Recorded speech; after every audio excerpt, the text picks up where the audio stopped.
Boa noite. Eu vi que entrou aqui Haroldo, Roberto Primo, Noite. Alberto já tinha entrado, né? José, boa noite. A gente está esperando só mais uns 2 minutinhos e aí a gente começa, tá bom? Para ver se entra mais alguém aqui. A gente mandou até um lembrete agora para todo mundo que tinha se inscrito. Olha, nos meus 5 anos de IME, eu nunca vi muito aluno querer ir para palestra, não. Quarta tarde é difícil. Olha, os últimos eventos até a gente foi, assim, gratamente surpreso, assim, com bastante gente participando. A gente até decidiu fazer esse, né, num formato, assim, diferente do Zoom, porque tem uma interatividade maior para perguntas, um bate-papo, e aí a gente decidiu, assim, testar esse formato que a gente achou que ia ser bacana também.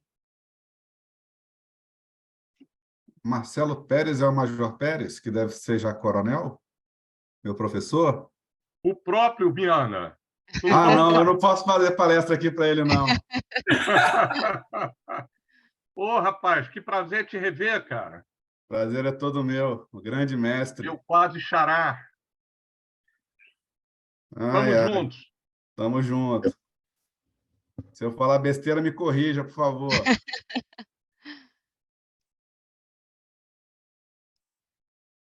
Bom, gente, então vou começar aqui, né, que já são 7h05.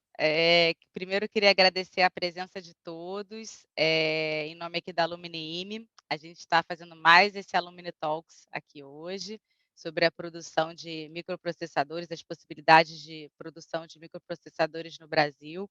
E aí a gente está trazendo 2 convidados super especiais, eles vão se apresentar, né, daqui a pouquinho, Galdenoro Botura e Marcelo Miana. E aí a ideia é a gente fazer uma pequena apresentação, eles vão falar um pouquinho e ser realmente um evento, assim, interativo, bate-papo, perguntas, tirarem dúvidas. A gente tem aqui a ferramenta aí de bate-papo, de abrir o som também para fazer uma pergunta, então sintam-se à vontade aí para participar desse evento. Então vou passar aqui a palavra, quem vai falar primeiro? Quem vai se apresentar primeiro? Miana? Posso me apresentar? Não, então eu sou do IME, turma de eletrônica de 02.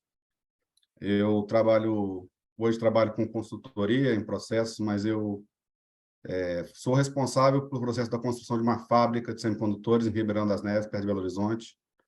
Eu tive nesse projeto desde a concepção do projeto, estudo de viabilidade.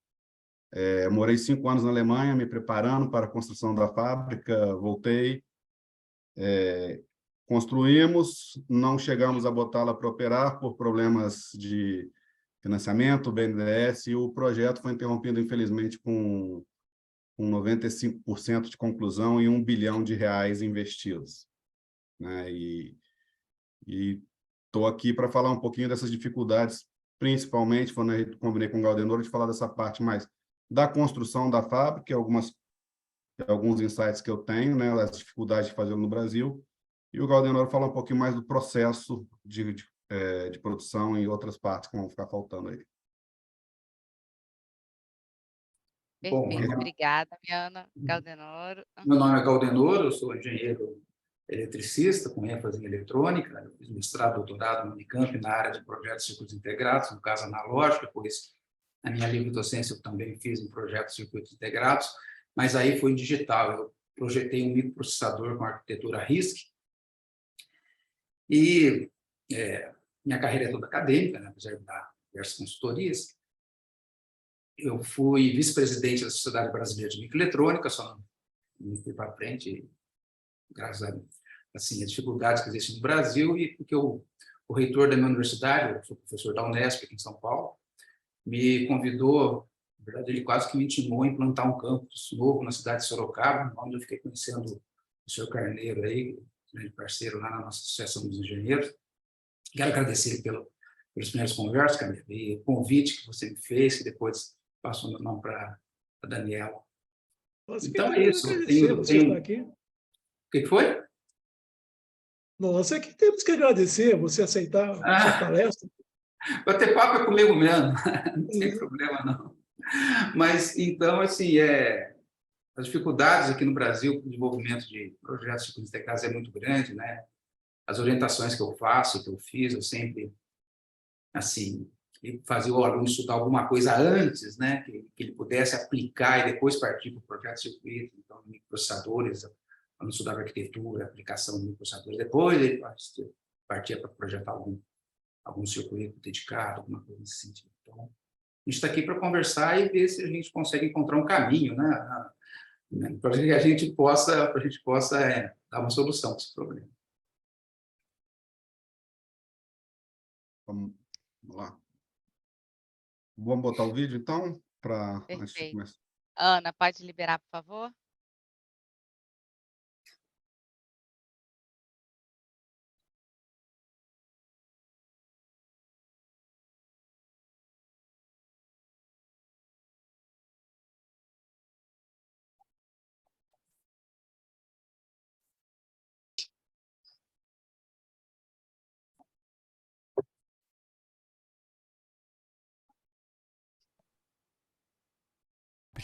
To allow it to become conductive, small quantities of specific atoms are added as impurities to the wafer. These impurity atoms must have a number of outer electrons that is either one more or one less than that of silicon. Silicon is in the 14th group of the periodic table of elements. This means that elements in the 13th or 15th group have to be used in this process, referred to as doping. Boron and phosphorus atoms are the most suitable elements in these groups. They are very close to silicon on the periodic table and therefore have very similar properties. Phosphorus has 5 outer electrons. When it is inserted into the silicon crystal lattice, the 5th phosphorus electron can move freely. This means that the silicon phosphorus crystal is N-conductive. In contrast, boron atoms only have 3 outer electrons. When they are introduced into the silicon lattice, one silicon electron has nothing to bond to. This creates electron holes. The holes move through the crystal like positively charged particles, making the material p-conductive. Transistors are built on the p and n-conductive layers that exist in a doped wafer. Transistors are the smallest control units in microchips. Their job is to control electric voltages and currents, and they are by far the most important components of electronic circuits. Every transistor on a chip contains p and n conductive layers made of silicon crystals. They also have an additional layer of silicon oxide, which acts as an insulator. A layer of electrically conductive polysilicon is applied on top of this. Every transistor has 3 terminals. The middle one is attached to the gate, which is the electrically conductive polysilicon. If an electrical charge is applied to only the 2 outer terminals, electricity cannot flow as the transistor is blocked. This changes, however, if an additional charge is applied to the middle terminal. Electrons from the p layer are then pulled toward the middle terminal and accumulate at the area bordering the silicon crystal and the insulating gate oxide. A channel then forms underneath the gate between the islands of N-conductive material. Electrons can now flow through this channel. The electrical circuit is closed. In this way, the transistor can be switched back and forth between current enable and disable, between 0 and 1, on and off. Do you love Gantt charts? Here's how easily you can build one in ClickUp. But how are these layers created on a wafer? The process to manufacture chips from a wafer starts with the layout and design phase. Highly complex chips are made up of billions of integrated and connected transistors, enabling sophisticated circuits such as microcontrollers and crypto chips to be built on a semiconductor surface measuring just a few square millimeters in size. The sheer number of components calls for an in-depth design process. This entails defining the chip's functions, simulating its technical and physical properties, testing its functionality, and working out the individual transistor connections. Special design tools are used to draw up the plans for integrated circuits and develop a three-dimensional architecture of sandwiched layers. This blueprint is transferred to photomasks. Providing geometric images of the circuits, the photomasks are used as image templates during the subsequent chip fabrication process. To ensure that the microscopic structures of a chip are reproduced flawlessly, they have to be fabricated in a dust-free environment with stable temperature and humidity levels. In other words, they have to be made in a clean room. A clean room is a room in which no more than one particle of dust larger than 0.5 micrometers is permitted in around 10 liters of air. This is even cleaner than the air in an operating room. The ventilation, filtration, and supply systems in a clean room therefore have to be extremely sophisticated. Several million cubic meters of air are circulated every hour, and hundreds of air volume regulators maintain a constant air flow. Employees in these production areas have to abide by an extremely strict dress code. They are not permitted to smoke before work or wear any makeup or jewelry. Cleanroom production areas can only be accessed through a special airlock. Chips are built on a base wafer cut from a silicon boule. Depending on their size, several dozen or several thousand chips can be fabricated on one wafer. First of all, the surface of the wafer is oxidized in a high-temperature furnace operating at approximately 1000 degrees Celsius to create a non-conductive layer. Then a photoresist material is uniformly distributed on this non-conductive layer using centrifugal force. This coating process creates a light-sensitive layer. The wafer is then exposed to light through the photomask in special exposure machines known as steppers. During this process, coaster-size areas of the chip template, known as reticles, are used to transfer the complex geometric patterns of the circuit design to the silicon wafer. The exposed area of the chip pattern is developed, revealing the layer of oxide below.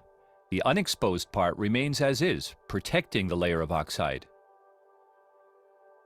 After this, the exposed layer of oxide is etched off in the areas that have been developed using wet or plasma etching. With plasma etching, special gases bond with the substrate to be removed in the reaction chamber. This enables microscopic layers to be removed in the windows that were exposed and developed in the previous step.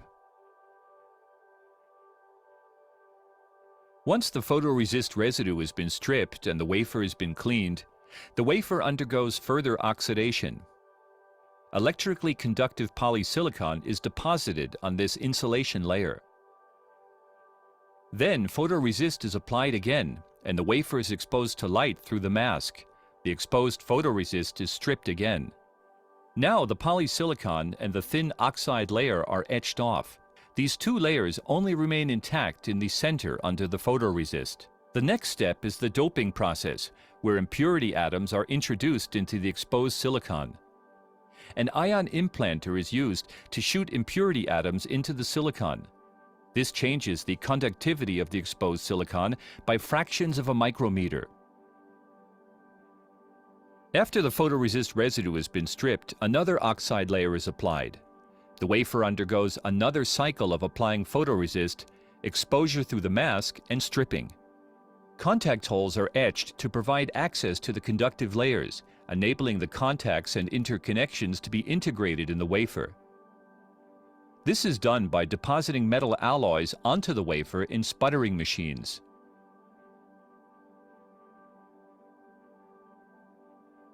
Once again, the photoresist and mask are applied. The unexposed strips remain as is after the etching process, providing a point of contact to the underlying layers. To give the insulation layer above the interconnections the smooth finish it requires, a chemical-mechanical process is used to polish away excess material with micrometer accuracy.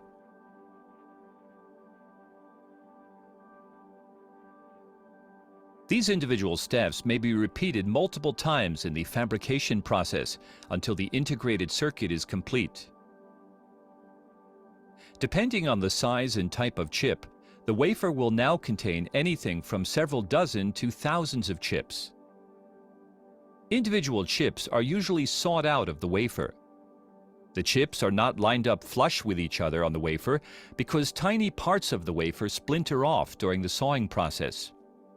A certain amount of space, known as the scribe line, is always left between the individual chips.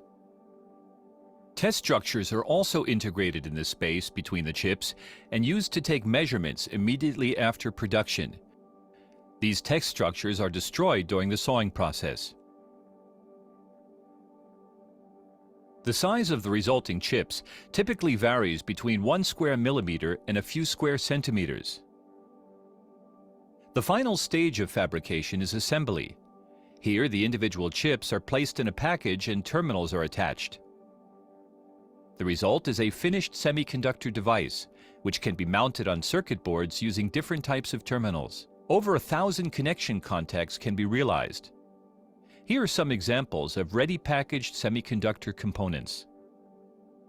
Special larger packages are used for power semiconductors, intended for applications such as trains, electric cars, solar panels, and wind turbines.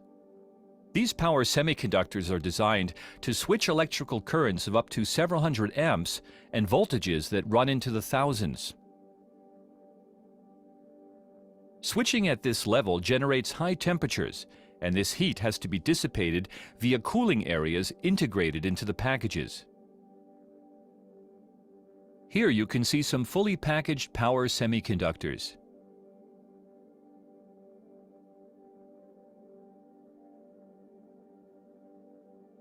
Cutting-edge technology is used for testing at every step in the fabrication process to ensure the highest quality levels and chip yield. Researchers and developers use scanning electron microscopes to repeatedly check the chips at different points in the production process. If we compare today's microelectronics with human hair, we can see just how small these devices are. The equipment used to check components and analyze defects is just as precise. These high levels of precision and quality are essential at every stage of the workflow, from the production of silicon boules through the cleaning room fabrication to quality control, in order to deliver these tiny building blocks that have such a big impact on our lives, today and in the future. After all, demand is rising for innovative semiconductor solutions that make life easier, safer, and greener. For technology that achieves more, consumes less, and is available to everyone. Microelectronics is the key to a better future. Part of your life, part of tomorrow. Infineon.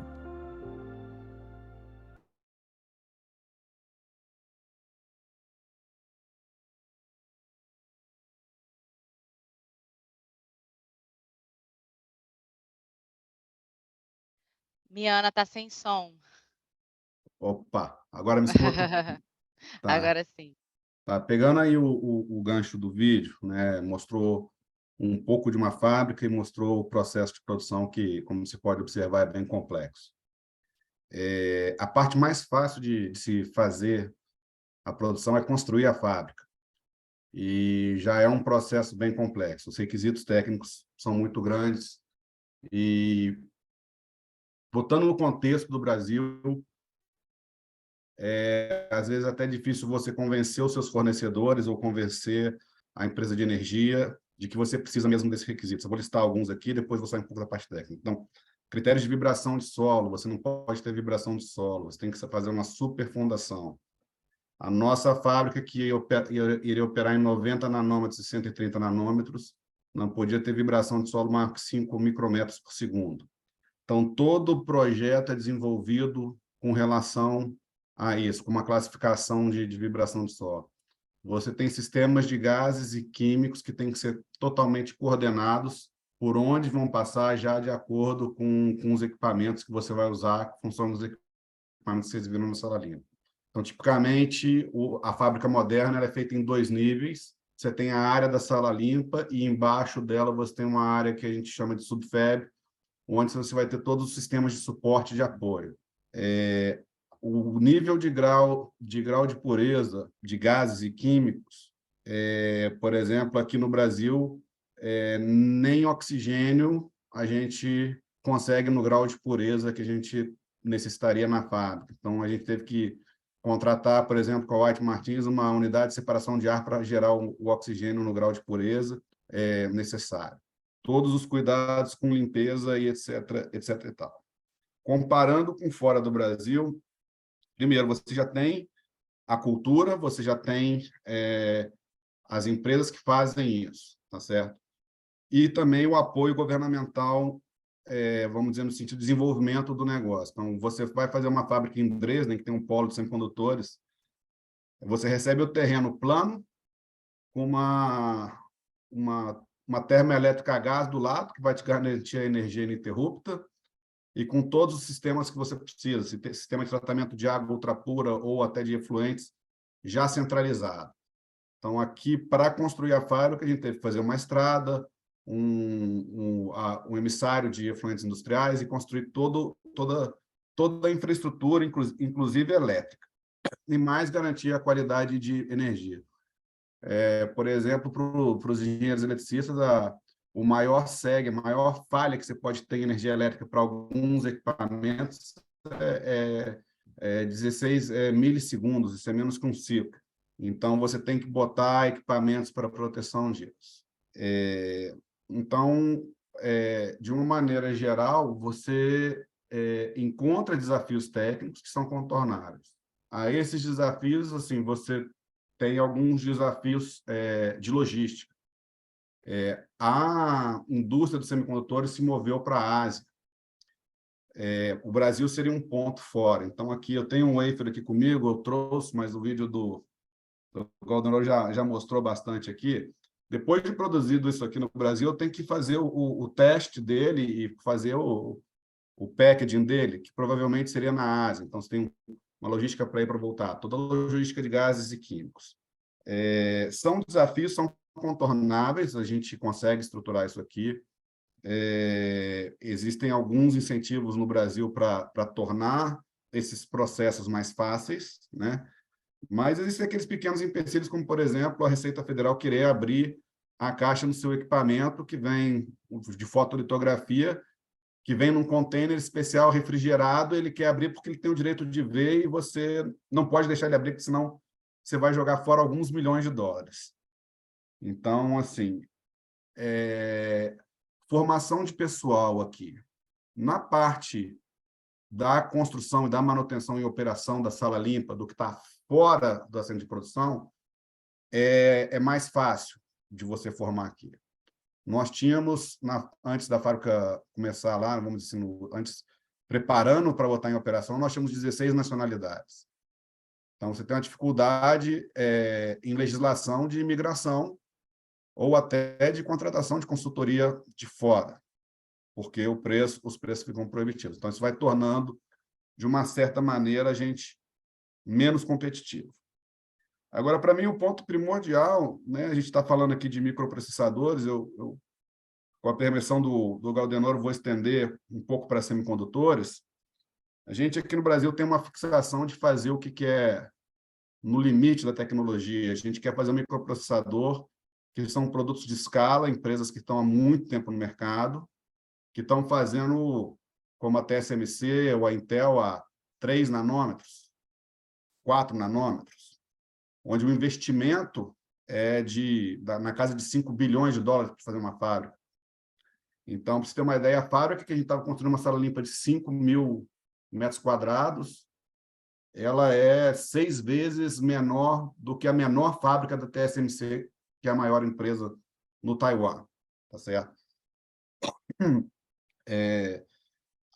Para se tratar de microprocessadores, você tem que ter escala. Para se tratar deste tipo de produto, você tem que ter escala e tem que ter muito grande. A fábrica é toda preparada para funcionar 24/7, ela não pode parar nunca, devido ao alto grau de investimento. E, antes de passar para o Galdenor, assim, né, há uma falta de compreensão da indústria. Então, eu fiquei nesse projeto por muitos anos na minha carreira, mais de 15 anos. Os investidores no Brasil não entendem da indústria. As pessoas precisam ser educadas nisso. Então, elas não estão preparadas a investir por um prazo tão longo. Você tem alguns tipos de indústria, aquelas que só produzem o wafer. Eu recebo de uma NVIDIA ou de uma Qualcomm o chip e produzo para ele, eu sou uma foundry. Eu tenho empresas que eu faço o design e vendo o produto com o meu nome, como a Intel. Eu tenho empresas que só fazem design. Então, se você vai para um conceito de foundry, por exemplo, onde eu vou produzir para clientes, é muito difícil você explicar para um investidor que não está acostumado à tecnologia: olha, eu estou produzindo uma fábrica para fazer o wafer, mas qual produto? Não, eu não sei o produto. O produto eu vou saber daqui a 3, 4 anos, porque a tecnologia mudou. Então, a paciência do investidor aqui, ou até nesse caso, no nosso caso, a gente tínhamos investimento do BNDES e alguns privados. Primeiro foi o Ike, depois passou para a mão dos argentinos da Corporação América. É muito pequeno, eles querem chegar ao mercado. Se você vai na Global Foundries, que eles demoraram 5, 6 anos para botar a fábrica rodando com um processo bem, vamos dizer assim, um processo lucrativo. Então, você tem que estar disposto a fazer um investimento de longo prazo e saber que você só vai ter frutos daqui a alguns anos, tá certo? Os planos, tipicamente, dessas grandes empresas, Samsung e Intel, são de 20 anos. Uma outra coisa é que a gente não tem um pioneiro aqui. E cada vez que nós frustramos o município nesta área, a gente perde credibilidade no mercado internacional. Então, a gente tem o CEITEC, tinha a Unitec aqui. Então, quando eu ia às feiras internacionais, não, quando vocês estiverem prontos para construir, tiverem dinheiro, a gente faz. Então, se você acaba dificultando. Eu acho a estratégia, por exemplo, de atrair uma empresa grande, complexa, porque você não tem o ecossistema aqui. Então, todos os fornecedores, você tem que desenvolver tudo aqui. Então, eu acho que o primeiro passo é ter um pioneiro. Tem que ter um pioneiro aqui. E, para isso, existem diversas tecnologias que são mais simples. Aquele wafer ali da Infineon é de memória. Se for a fábrica que eu estou pensando, eu estagiei muito perto dela, na Alemanha. Eles fazem memória. Ali são aqueles processos que eles mostraram, são 40 camadas. São 40 camadas para fazer um chip de memória. Você tem alguns outros processos, como os dispositivos de potência, MEMS, lógica, algumas coisas de sinais mistos, onde você pode fazer com menos camadas e em dimensões maiores e que tem um mercado muito grande. Para encerrar aqui, né, eu acho que a indústria de semicondutores ela teve 3 grandes booms. Tá? Ela, da década de 60, 80, ela foi muito voltada para a parte de computação. De 90 a 2010, muito voltada para a parte de mobile, né, de celular, etc. Tal. E nós estamos na fase que está sendo chamada de data centric. Nunca se gerou tanto dado na história e se acumulou tanto dado. E, para gerar esses dados, muitas vezes você vai precisar de quê? De sensores, de outros tipos de dispositivos, onde a tecnologia lá do microprocessador tão pequenininho não é adequada para se desenvolver. Então, assim, o passo para chegar ao microprocessador é começar com outros tipos de dispositivo, criar cultura. Hoje, a maioria dos profissionais que foram formados pelo programa de design no Brasil trabalham fora do Brasil. Trabalham na Áustria, Alemanha e Europa. Então, eu acho assim, tentei dar uma sumarizada de como eu vejo o problema aqui. Não sei se o Galdenoro fica à vontade para me complementar ou corrigir alguma coisa aí, por favor. Está sem áudio também. Vou fechar. Está sem áudio. Eu tenho uma pergunta, não sei se eu posso fazer agora. Quantos países têm capacidade ou tecnologia e dinheiro suficiente e estão produzindo esses microprocessadores? Quantos países? Você tem ideia de quantos países e quais são esses países? Porque me parece uma meia dúzia. Né? O que acontece é o seguinte: a cadeia produtiva ela depende uma coisa da outra. A gente começa com areia e obtém o silício de grau metalúrgico. O Brasil já tem tecnologia para isso. Mas para chegar no silício de grau eletrônico, que são 99,7 a 99%, é uma tecnologia que pouca gente domina. Então, a maior parte dos produtores, das fábricas, elas compram esses wafers prontos. E essa tecnologia vai mudando, né? Eu gostei de ver a hora que ele apresentou o wafer. Eu tenho um wafer aqui, quebrado, que eu mostrei para um aluno, que foi da minha tese de doutorado, né? Que é 1,5 polegadas. Isso aqui foi feito aqui no Brasil, aqui no laboratório. E daqui saiu esse circuito aqui, né? Que foi a minha tese de doutorado. Minha tese eu mostro, está aqui, ó. Minha tese está aqui. Bom, então, assim, que tem o processo do início, pegando areia e levando até o final, o encapsulamento, a soldagem, o teste do dispositivo, aí são muito poucos. Eles são muito poucos. Eles ninguém domina o ciclo completo. Não sei se o Miano sabe dizer quantas pessoas têm fábricas de microprocessadores no país, mas eu acho que também não são muitas, não. Eu diria que o ciclo completo, não. Se a gente falar em foundries, só a parte do processamento do wafer, vamos dizer que a parte central, posso te falar que não tem nenhuma no hemisfério sul em operação. Existia uma na África do Sul há muito tempo. Então, você vai ter ali Taiwan, Japão, China, Singapura, mais alguns países da Europa. A Europa já vem se posicionando nos últimos 5 anos, tirando a Infineon, em querer trabalhar com MEMS, porque eles entenderam que perderam a competição para a Ásia.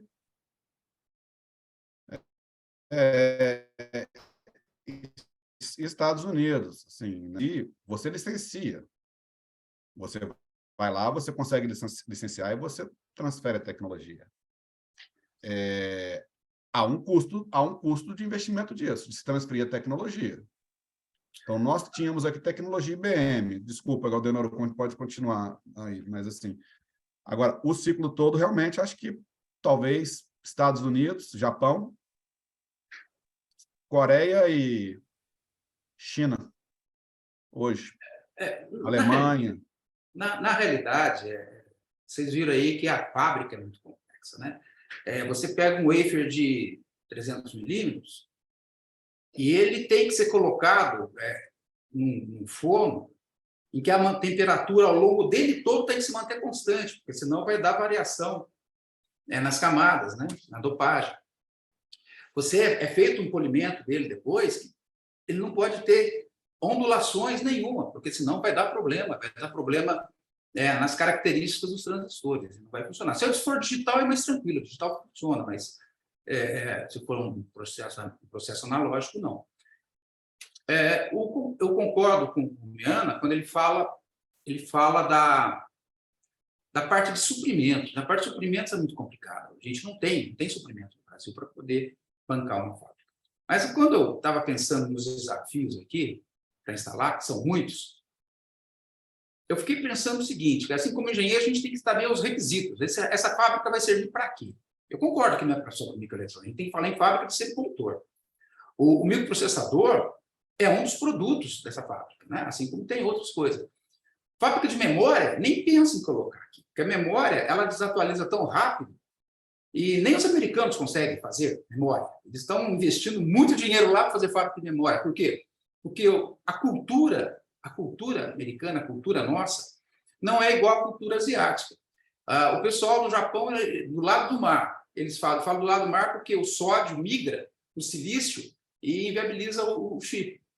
Eles conseguem um yield, que é a produção, sim, muito maior do que o americano fazendo no Texas, que é um lugar seco, que teoricamente daria um yield muito alto, né? Então, a pergunta é, qual seria a finalidade da fábrica? Seria para concorrer com esses que estão fazendo? Nós seríamos competidores? Seria uma fábrica voltada para fazer projetos especiais para quem necessita? Competitividade a gente não consegue, porque uma fábrica para ser instalada aqui no Brasil, a América do Sul não tem capacidade de absorver a produção de uma fábrica para gerar uma fábrica que gere muito. Então, tem que produzir muito para poder, porque ela é muito cara. Então, se a gente puder conversar sobre fábrica de semicondutores, uma foundry, uma coisa assim, a gente teria que saber para qual finalidade. Eu, particularmente, acho o seguinte, uma vez eu tive aqui em Sorocaba, tem o Aramarca, a gente vai sempre lá, e lá tem uma frase que eu acho muito importante, que fala o seguinte, um país que não domina a tecnologia não tem soberania. Não tem mesmo. Não tem mesmo. Então, a gente tem que ter uma fábrica, a gente tem que saber, a gente tem que dominar o processo. Nem se for um processo que não seja o estado da arte. Ninguém vai querer fazer uma fábrica de 3 nanos, 4 anos, 5 nanos aqui. Né? Quando a gente fala em nano, a gente está falando da largura do canal do transistor, né? que é o menor tamanho que a gente consegue. A gente não vai fazer. Mas a gente tem que dominar essa tecnologia. Como nós vamos fazer isso? Vai ter investidor? Não, não vai ter investidor. Por quê? Porque não vai ter demanda suficiente para poder fabricar e gerar lucro para esse investidor. Não tem jeito. Então, se a gente depender de investidor, a gente não tem fábrica de semicondutor no Brasil. Podemos esquecer, vamos ser eternamente dependentes. Mas nós temos que ter uma aqui. Nós temos uma indústria que exige dispositivos estratégicos. A gente tem que enxergar essa fábrica sob o ponto de vista estratégico. Não tem jeito. Os desafios tecnológicos são muito grandes. Porém, a gente consegue comprar uma fábrica. Eu estava hoje olhando aí, brincando aí, para poder me atualizar com o preço. Uma fábrica de 130 nanos aí foi vendida aqui, agora em Portugal, por cerca de 50 milhões de euros. É só isso que custa a fábrica? Não, não é só isso. Tem toda a infraestrutura, tem os insumos, tem o pessoal que vai trabalhar, tem que manter essa fábrica no ar, não é barato. Mas ela custa 50 milhões. Então, nós precisamos ter uma fábrica em que as pessoas comecem a trabalhar e absorver esse know-how. Por exemplo, hoje nós não temos, quem sabe, entrar numa sala livre e fazer a limpeza ali. Não temos gente que faça isso. Não adianta colocar uma fábrica que fala, vou te dar uma fábrica presente, está aí. Começa a trabalhar, começa a funcionar, começa a produzir chip. Não tem gente para isso. Nós não temos gente. Então, nós temos que ter uma fábrica, mesmo que seja uma tecnologia bastante superada, para que comece a gerar cultura. E, ao meu ver, tem que ter apoio governamental e tem que ser uma fábrica voltada para as indústrias estratégicas do país. Por exemplo, nós temos fábricas de armamento. Todo tanque leva um microprocessador para estabilizar o canhão. Temos fábrica de aviões. Os aviões usam algumas dezenas de processadores ali dentro. Se cortar o fornecimento desses processadores, acabou. Não temos mais nada. Então, a gente tem que dominar essa tecnologia. Quais são os desafios? Desafios de projeto, a gente supera isso em 4, 5 anos, treinando o pessoal. Desafio da fábrica, coloca aí, né? Ela bonitinha para funcionar, 100 milhões de euros, 100 milhões de dólares, você consegue uma fábrica aí. O grande desafio nosso é formação de recursos humanos e conseguir insumos para poder tocar essa fábrica. Mas a gente tem que ter, mesmo que faça pouco. Essa linha que o menino falou, de sensores inteligentes, que está vindo aí para a internet 4.0, né, para a revolução 4.0, é um caminho que você não vai precisar de uma tecnologia do estado da arte e você consegue desenvolver dispositivos. Você consegue fazer dispositivos, mesmo microprocessadores, fora do estado da arte, né, aí com uma tecnologia mais ultrapassada, para servir em vários locais que tem necessidade. Pode servir em eletrodomésticos, pode servir em carro, pode servir em todos os lugares. Você não precisa de algo que processa tanta informação assim. Então, na minha opinião, aí, os desafios a serem superados primeiro, receber um apoio, principalmente do governo, que deseja ver suas indústrias estratégicas não dependerem de outros. Primeiro ponto. Depois, formar gente em projeto, formar gente em processo, formar gente para poder trabalhar isso. Mais ou menos igual quando começou aqui a indústria nuclear, né? A gente viu que a COP montou pós-graduação em engenharia nuclear, e assim foi, várias coisas aconteceram. E depois absorver essa tecnologia e tentar melhorá-la. Então, são os passos que a gente precisa fazer aí para ter uma indústria de microprocessadores. Ou, não só de microprocessadores, de dispositivos eletrônicos. Eu gostaria de complementar, eu tenho uma visão parecida, mas eu diverjo em alguns pontos. Eu entendo o apoio do governo é fundamental para mim, por mais uma questão de competitividade, porque todos os países dão. Se você quiser instalar uma fábrica em Upstate New York, o governo do estado praticamente paga a instalação de uma fábrica e paga parte da folha de pagamentos, por uma questão de competitividade. Eu acho que a fábrica deve existir por si só, e um dos clientes tem que ser clientes estratégicos que vão garantir a sustentabilidade dela. Mas eu acho que existem outras estratégias possíveis, como começar a se qualificar como second source do seu parceiro tecnológico, fazer uma parceria com uma ST Microelectronics e produzir parte aqui, e aproveitar dos benefícios fiscais daqui para entrar no mercado aqui, para dar uma vantagem competitiva para eles. Eu vejo um ponto adicional aqui, por exemplo, a nossa capacidade de produção seria de 140 mil wafers ano na fábrica. Não tem fábrica aqui de encapsulamento de chips no Brasil capaz de absorver essa quantidade. Então, a gente teria que mandar para a Ásia. Então, você tem que desenvolver algumas partes da cadeia. Houve uma conversa da Qualcomm vir para o Brasil. Eu conversei com o responsável pela implantação da fábrica, que não era da Qualcomm, era da ASI, é uma parceira deles de Taiwan, que faz o encapsulamento deles, e ele precisava de mais empresas produzindo no Brasil para justificar uma fábrica aqui. Eu acho que tem que ter uma parte voltada para exportação, eu concordo. A questão da formação ela é muito importante, mas é a questão, eu não sei como resolver, né? É o ovo ou a galinha. Você começa a formar profissionais para isso, a fábrica não está pronta do outro lado, e essas pessoas se frustram. Eu conheci vários desses profissionais que trabalharam lá comigo, que dedicaram a vida a isso e não tem onde trabalhar. Então, assim, eu acho que talvez o nosso erro lá na Unitec, o erro lá do CEITEC, por exemplo, não um erro, mas talvez foi depender do governo, depender, de certa forma, do governo. A fábrica, por questão de 100 milhões de reais que os investidores decidiram não finalizar a fábrica, nós estaríamos prontos no pré-pandemia, e eu posso te falar, eu recebia ligação a cada 2 dias de pessoas que eu conhecia: essa fábrica não vai ficar pronta, eu quero te botar capacidade, eu te dou tecnologia, eu te mando gente aí.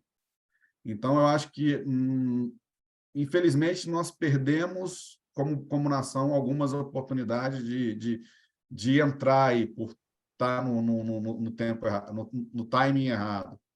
Nunca, na história dos semicondutores, que sempre teve ciclos, né, que eles chamam de peak cycle, alta produção, aí alta demanda, constrói um monte de fábrica e ficava naquele vai e vem. E a gente teve, nos últimos 10, 15 anos, praticamente uma curva subindo na demanda, só subindo. E não fomos, de alguma maneira, capazes de entrar nesse mercado. Um outro comentário que eu tenho eu não gosto muito do termo que a tecnologia não é, vamos dizer assim, uma tecnologia atrasada, porque ainda há vida por muito tempo para 65, para 90 nanômetros, principalmente quando eu estou falando de dispositivos analógicos ou de sinais mistos, né?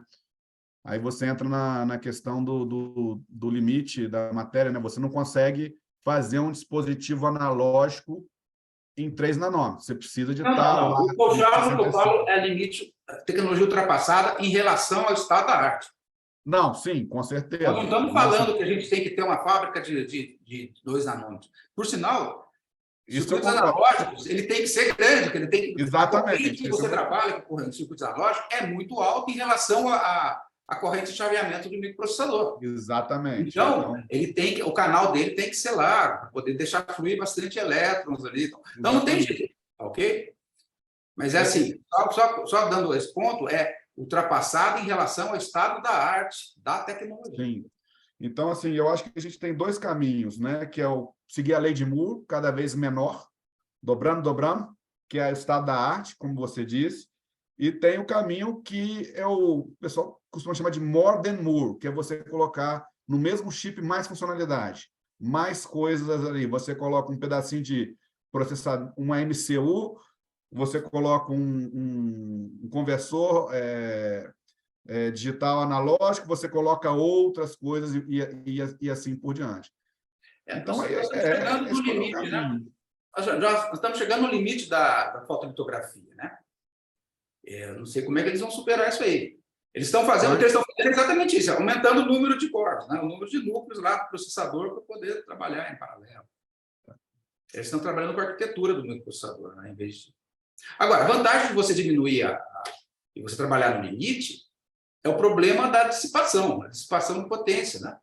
Que você consegue colocar o mesmo número de chip, um número muito maior de chip, no mesmo espaço, dissipando a mesma potência que aquele número menor dissipava. Porque se a gente pensar, a gente tem 8 bilhões de pessoas.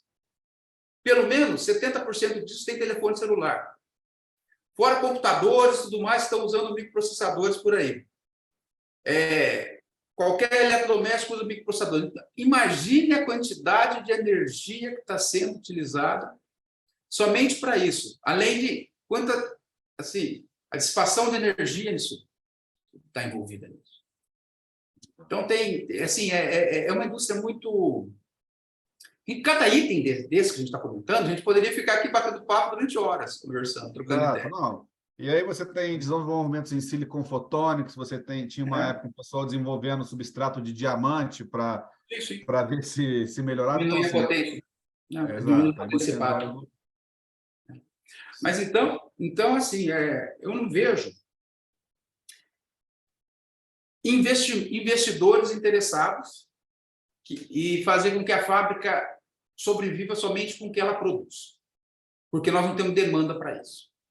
O investimento é muito alto. Eu estava vendo hoje, de novo brincando, uma fábrica aí com tecnologia não no estado da arte, mas aí de 7 nanos, aí que tem, fica por volta de 20 bilhões de dólares para você implementar essa fábrica. Não é pouco. Isso só para colocar a fábrica, fora tudo o resto que está envolvido nisso. Uma fábrica 300 milímetros, né? 300 milímetros. Não, acho que não. Tecnologia... Então, aí tem um preconceito aqui também. Por exemplo, uma fábrica 200 milímetros, usando equipamento usado, que é como nós planejamos lá, comprando equipamentos de outras fábricas, você consegue fazer por menos. Mas é proibitivo. Por exemplo, mas eu falei que essa fábrica de 20 bilhões é com tecnologia atual. Atual. Tá? Uma fábrica, como eu falei, uma fábrica de 130 nanos foi vendida em Portugal em 2009 por 50 milhões de euros, de baixa capacidade, não tinha alta capacidade de produção. Assim, ao meu ver, nós não temos condição de concorrer, a não ser que eles venham e instalem a fábrica aqui, com essas grandes fábricas. A gente tem que fazer uma fábrica voltada para fazer projetos e implementação, integração de dispositivos para serem aplicados em locais específicos. Então, vai a Brastemp aí, dá um exemplo. Não existe mais a Brastemp, né? Agora mudou o nome, tá? Mas a antiga Brastemp. Ela vai fazer uma nova máquina de lavar roupa, vai precisar de um microprocessador lá. Então, você desenvolve um projeto para ela. E assim por diante. Eu acho que esse é um dos caminhos. Se conseguir colocar no mercado, melhor. Mas não vejo assim, interesse de quem poderia bancar uma fábrica, fazer uma fábrica aqui no Brasil em função da demanda.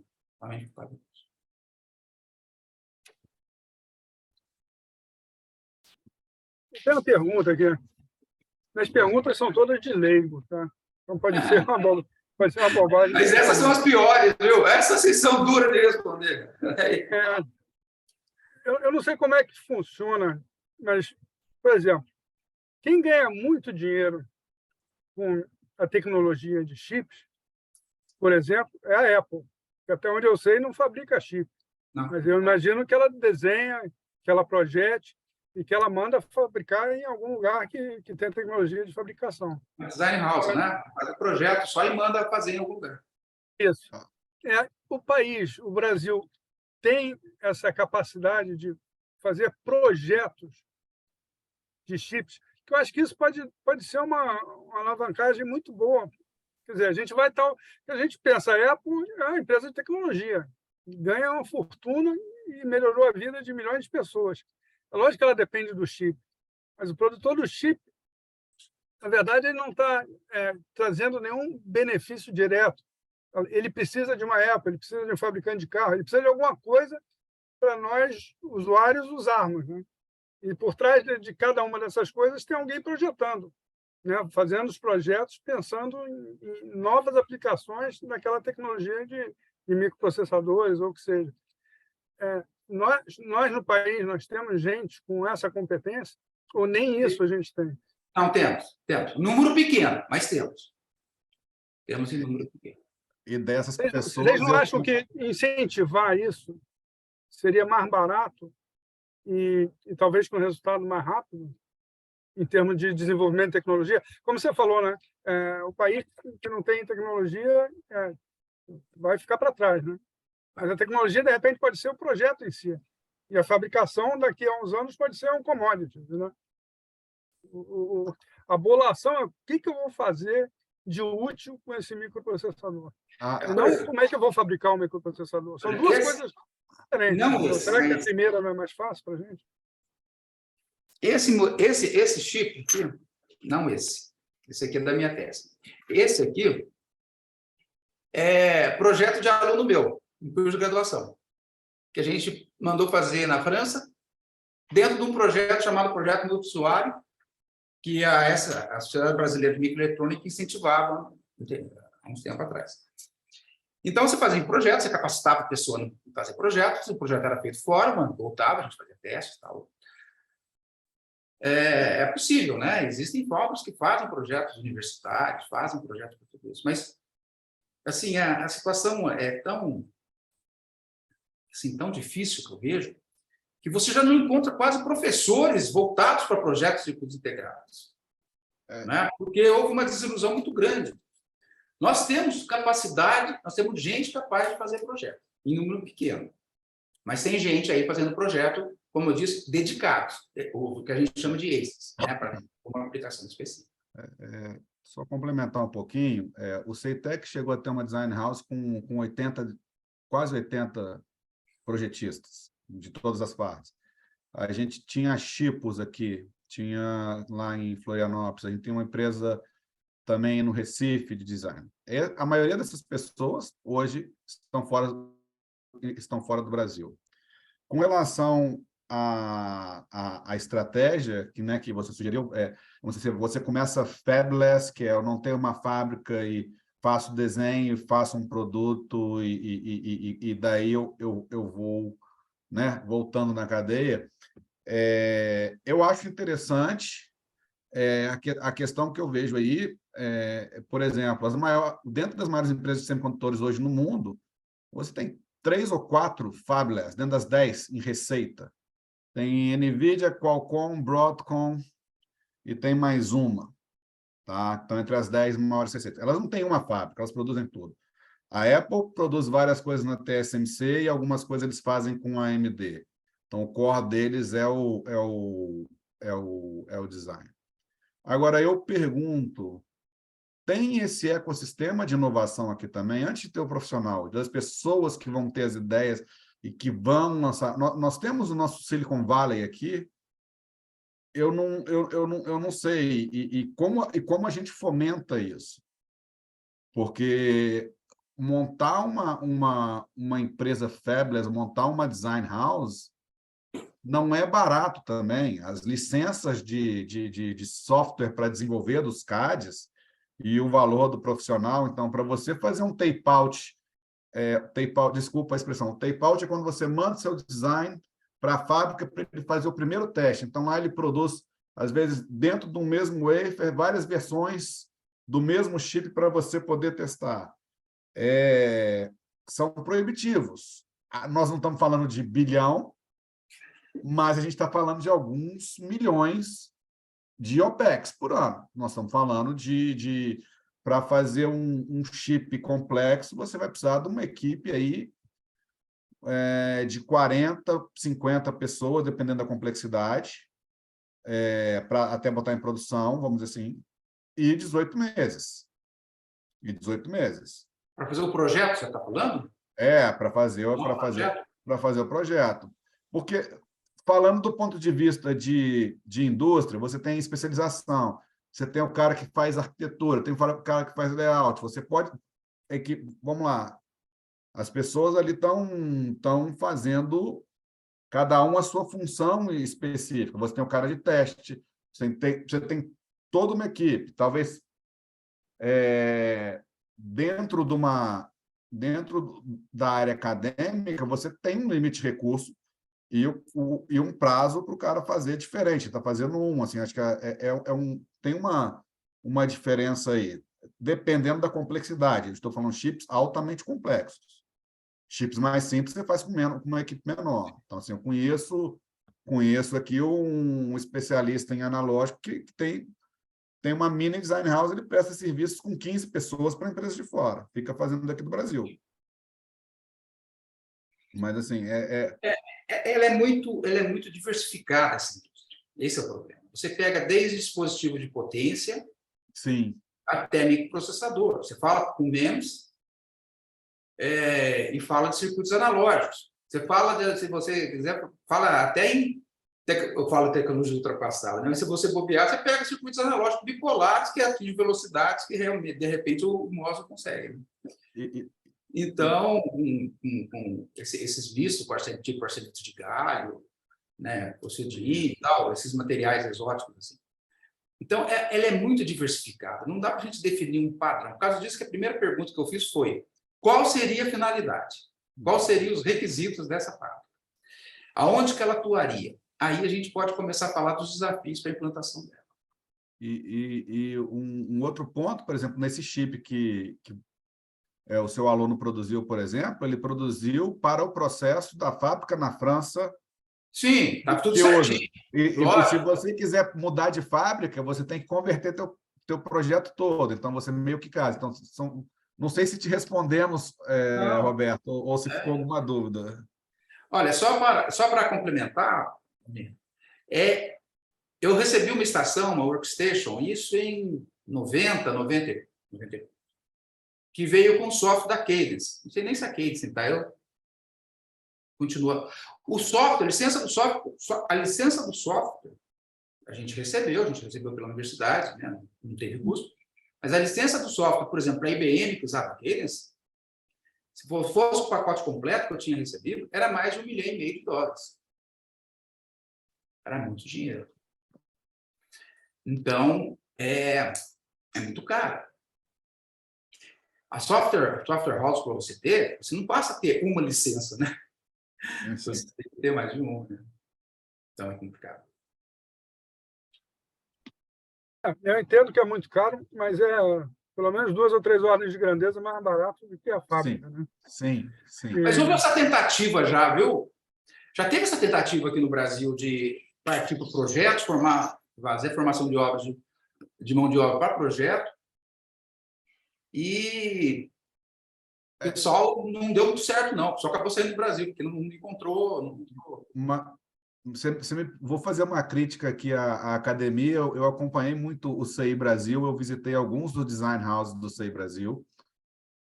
Vamos dizer assim, né, quando estava tudo indo bem no projeto, a gente precisava de ter design, a gente visitei em Itajubá, e isso me chocou um pouco, porque alguns professores, né, não vou generalizar, o projeto dele não é fazer um produto, o projeto dele é fazer um projeto para ganhar um financiamento, para fazer um outro projeto, para fazer um outro projeto. Então, talvez, assim, desculpa, não quero ofender aqui ninguém, não. Você tá certo. Mas assim, não, mas eu preciso que você faça um produto dessa maneira, porque a gente tem uma demanda X. Não, mas aqui eu vou fazer esse projeto. Então, assim, eu tive casos uma época que eu estava trabalhando também com solar e de falar, a empresa precisava de investir P&D, mas queria que fizesse um projeto, e o professor, o doutor, falou, não, mas eu só trabalho com filme fino. Eu falei, mas tá, eu quero o tradicional. Então, a maneira como o SEI Brasil foi implementado na parte de ensino foi boa, na parte de fomentar os design houses, eu acho que falhou, porque você ficou retroalimentando. Então, o objetivo do cara era sempre aplicar para mais um projeto, e não em olhar, como o Roberto se falou, o que eu posso fazer para solucionar um problema dos meus clientes. Mas esse é o problema da universidade, não só na área de microeletrônica. Não, sim, mas assim, aqui fica a minha... Esse é o problema da universidade. Eu tentei montar um curso para formar recursos humanos, um curso de engenharia que eu acho que mestrado, doutorado, hoje não tem mais sentido você fazer um mestrado, doutorado acadêmico, você deve fazer um profissional, de forma que você traga o pessoal da indústria, encontre solução para o problema deles e tudo mais. Ninguém, na minha universidade, o pessoal não quis, porque eles ficaram com medo de tentar resolver problemas. Então, enquanto o papel está aceitando tudo, está uma maravilha. Na hora que você vai colocar e gerar o produto, o pessoal não toma. Então, esse é o problema da formação do mundo obra. Esse é o problema da nossa universidade, que alguém tem que chegar e colocar o dedo na ferida, porque ninguém faz. Eu acho que a academia, se permitir entrar aí no assunto, Opa! a academia tem que trabalhar junto com quem vai usar a tecnologia. Mas é lógico. É isso e aí mesmo. a gente tem, olhando o país, eu trabalhei muito tempo na área de óleo e gás. A área de óleo e gás está inundando as academias de dinheiro. Sim. Mas estamos fazendo, assim, teve uma época, eu trabalhava no centro de pesquisa da Petrobras, teve uma época que a gente tinha que começar a prova. A gente tinha obrigação contratual de fazer parcerias com as universidades com um volume tal de dinheiro, e as universidades não tinham capacidade de dar retorno para a gente. Então, a gente era obrigado a assinar projetos que a gente sabia, como o Juliana falou, projetos que iam gerar projetos, e nunca iam gerar produtos para a empresa. E nunca vi ninguém pensar em chip ou qualquer coisa disso para a indústria de petróleo. A indústria de petróleo é uma indústria arcaica, pesada. A gente tem tecnologia para furar a 3 mil metros de lâmina d'água, que são meras adaptações do poço que o coronel Drake fez lá nos Estados Unidos há 150 anos atrás, 130 anos atrás. Pô, será que ele não pode botar um chip numa broca para ela fazer alguma coisa diferente e atender a alguma... melhorar a velocidade de perfuração, reduzir o custo, etc. Eu acho que se começar a botar gente boa pensando e juntar com clientes que têm dinheiro, então a área de óleo e gás no Brasil tem dinheiro, o agronegócio do Brasil tem dinheiro, e tem a Embraer tem dinheiro e tem tecnologia, e é uma empresa voltada para a tecnologia. Será que a gente não pode começar a ter um núcleo olhando a Embraer, um núcleo olhando o óleo e gás, um núcleo olhando a parte de agronegócio, e desenvolver projetos de chips que não tem em lugar nenhum do mundo, mas que atendam a esses clientes específicos. É isso que eu falei, que essa fábrica que desenvolva chips específicos para esses clientes. Eu vejo que na área de agronegócios é imensa a possibilidade. Todas as áreas é imensa, desde que você traga solução para problemas. Aí vai funcionar. Mas para você trazer soluções para o problema, você tem que conhecer o problema. Para você conhecer o problema, você tem que a academia tem que estar junto com essa turma.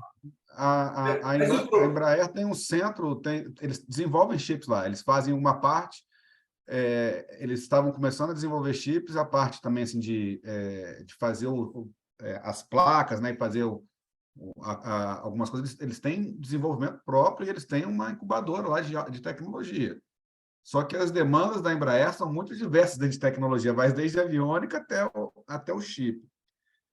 Com relação à questão dessa junção da academia, eu estudei na Alemanha, não sei se por isso, tentamos uma época com uma pessoa que eu trabalhava trazer o modelo do Fraunhofer Instituto para o Brasil, que é um instituto financiado pela iniciativa privada, onde você financia o doutorado e o mestrado dos engenheiros físicos, quem quer que seja, mas olha só, seu doutorado é resolver esse problema para mim aqui. Mas é essa a ideia. Eu acho que é esse que tem que funcionar dentro do Brasil, mas não. Você não consegue. Entendeu? Então, um instituto de... Olha uma coisa. Veja, acompanhe meu raciocínio. Uma bolsa para fazer o mestrado é R$ 1.800, se não me engano, que subiu agora. Para fazer o doutorado, na faixa de 3 mil. O meu filho se formou a questão de 15 dias lá na Poli, na USP. Ele saiu ganhando, mas muito mais do que isso. Quem é que fica para fazer mestrado e doutorado? Como é que você consegue gente para fazer mestrado e doutorado pagando uma bolsa como essa? Então, você não consegue. Quem vai fazer isso, provavelmente é quem não conseguiu emprego, quem não conseguiu uma oportunidade, e ele vai ganhar uma bolsa ali. Esse pessoal é que vai fazer o mestrado, é que vai fazer o doutorado, e é que vai voltar para a universidade depois de ser contratado. Então, nós temos um problema muito sério. Olha, vamos fazer o seguinte, nós vamos pagar a bolsa para formar 20, nós vamos pegar os melhores alunos da turma, pega os melhores alunos do IME, aqui da Unesp, lá do ITA, da USP, e fala, vocês, os 2, 3, sei lá, 10% da turma, quer ficar na universidade, nós vamos pagar 20% acima do salário do mercado na sua área. Porque não é justo. Um camarada que sai ganhando R$ 8.000, você querer segurá-lo pagando 1.800, ele não fica. Em compensação, tem gente aí que formado em outras áreas, principalmente na área de humanas, assim, e R$ 1.800 para ele é uma fortuna, porque ele não consegue emprego. Então, não dá para colocar todo mundo sobre a mesma regra, em questão de formação de recursos humanos. O mestrado e o doutorado, que forma, teoricamente, o pesquisador que aprofunda o conhecimento dele, na área de engenharia, tem que ser voltado para quem está trabalhando na indústria, tem que ser adaptado a esse modelo, porque você vai levar soluções. Aí chega alguém para mim aqui e fala, olha, eu quero fazer um chip aí para poder fazer o controle do balanceamento de uma máquina. Ué, vamos sentar e vamos fazer isso aí. Vai ser seu mestrado, vai ser seu doutorado. Vamos ver se quem financia. A gente faz um projeto, eu vou trabalhar na área de projeto com ele, a gente manda fazer fora do Brasil, usando a ideia do software house, design house. Mas não é feito assim. Então, é uma situação que a academia tem que chegar, sentar e discutir isso daí. Concurso para entrar na academia hoje é complicado. Complicado. Porque bancas e tudo mais é uma coisa complicada. Entendeu? Você tenta chamar gente de tudo quanto é canto aí, que não tem o menor vínculo, mas eu gosto mais, sou mais adepto desse assunto que ele trabalhou no doutorado dele do que do outro. E cada professor que você contrata, em vez de você contratar um professor que venha para somar, agregar conhecimento numa equipe, você contrata um professor que quer abrir um novo grupo de pesquisa numa área completamente diferente. Então, os vetores estão todos alinhados. Não tem. Você fizer a soma vetorial de tudo a zero. Esse é o problema. Isso daí vale. Eu falei da academia, porque tem a formação de recursos humanos, né, que é um dos nossos desafios. Na área de microeletrônica, isso acontece demais. Você tem um departamento só de microeletrônica. Aí vem o camarada, tem um que mexe com plasma etching, outro vem que mexe com simulação, outro vem que mexe com modelos, outro que mexe só com bipolar, outro que mexe só com seminoide, outro que mexe com artilharia de gás. E aí você tem 20 professores que um não conversa com o outro, porque são áreas completamente diferentes dentro do mesmo departamento.